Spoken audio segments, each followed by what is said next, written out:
Верховный суд Татарстана. Третье заседание по делу об убийстве женщины и покушении на убийство ребенка. На скамье подсудимых муж убитый, отец малыша, гражданин Турции и Германии Метет Цвела. Сегодня его испанский адвокат был решительно настроен против прессы в зале. До начала процесса пытался помешать съемке, несмотря на разрешение судьи. Надо действовать в рамках процессуального права Российской Федерации, пожалуйста. Подсудимый сегодня жаловался на здоровье, но когда представитель Фемиды предложил вызвать скорую, отказался.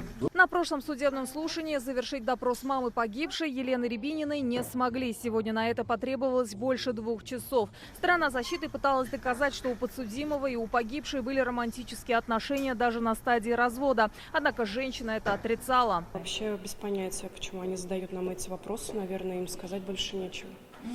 Придраться я к чему?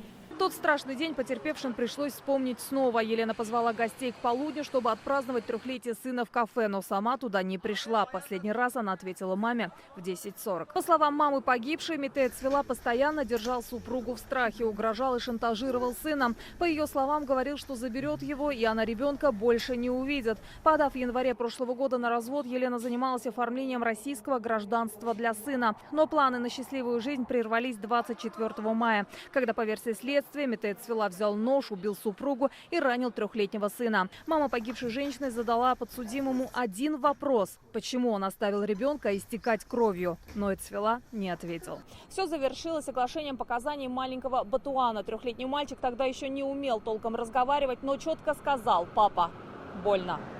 Это был его ответ на вопрос бабушки, кто приходил. По ее словам, тогда он показывал на свою голову. Однако сторона защиты уверяет, нападения на малыша не было. На следующем слушании планируют приступить к допросу свидетелей.